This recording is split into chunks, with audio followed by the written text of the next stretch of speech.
Rekan siswa sekalian, baiklah akan kita lanjutkan dengan topik yang kedua mengenai biologi ikan. Baiklah, kita mulai dengan topik kedua.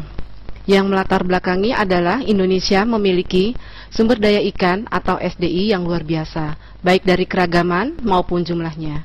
Lebih dari 20.000 jenis ikan di dunia, sebagian besar terdapat di perairan Indonesia. Ikan atau Pisces bersifat poikilotermal atau cold blood, yaitu berdarah dingin, mampu menyesuaikan tubuh dengan suhu lingkungannya.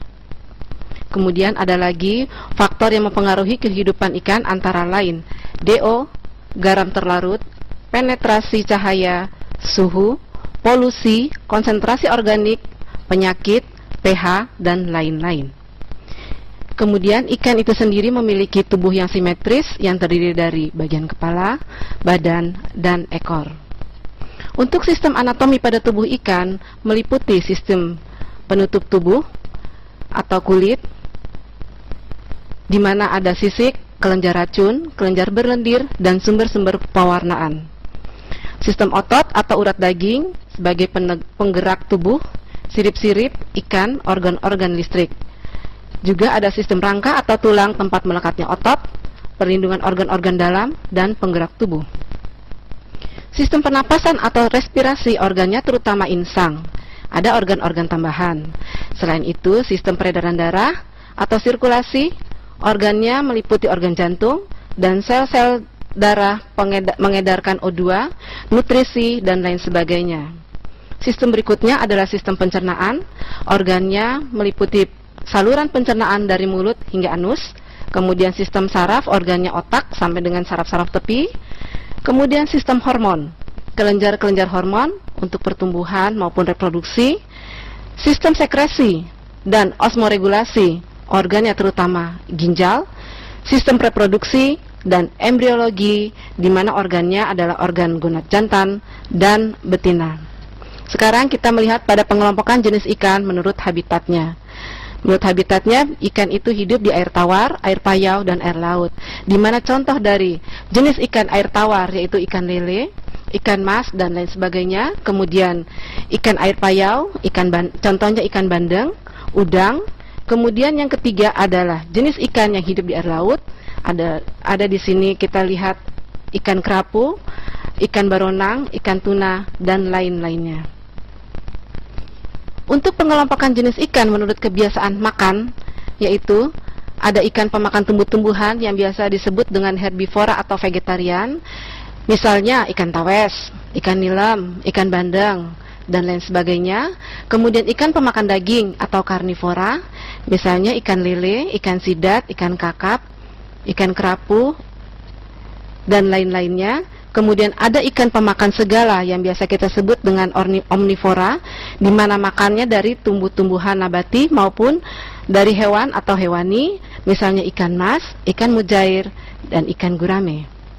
Untuk ikan pemakan plankton yang biasa disebut dengan planktonis, di mana makanan sehari-harinya adalah plankton, baik itu dari hewani maupun nabati. Ikan ini menyukai bahan-bahan makanan yang halus dan berbutir-butir.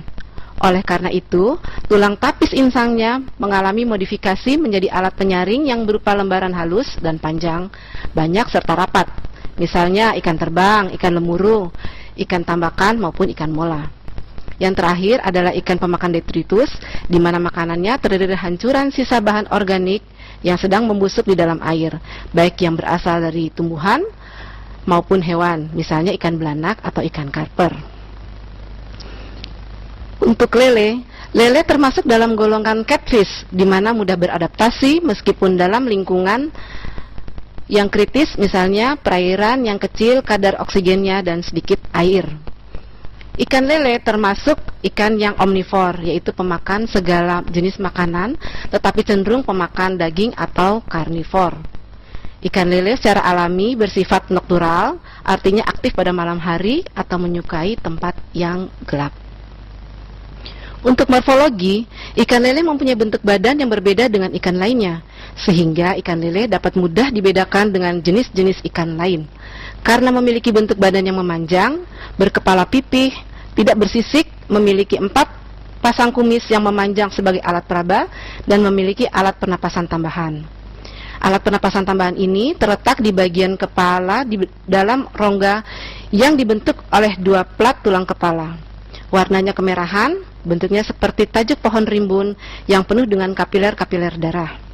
Bagian depan badannya terdapat penampang melintang yang membulat, sedangkan bagian tengah belakang berbentuk pipih.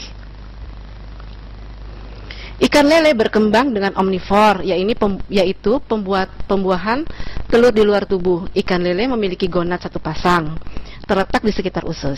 Ikan lele memiliki lambung yang relatif besar dan panjang. Untuk ususnya relatif lebih pendek daripada badan.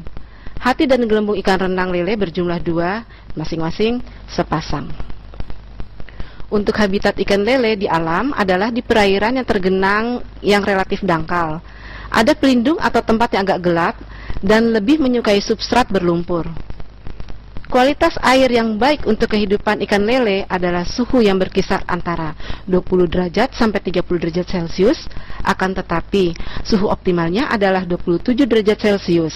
Untuk kandungan oksigen terlarut lebih besar dari 3 ppm, kemudian untuk pH-nya 6,5 sampai 8, sedangkan nitritnya sebesar 0,05 ppm.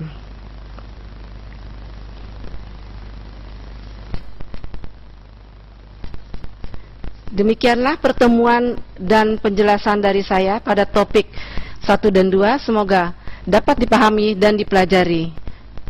Terima kasih. Wassalamualaikum warahmatullahi wabarakatuh.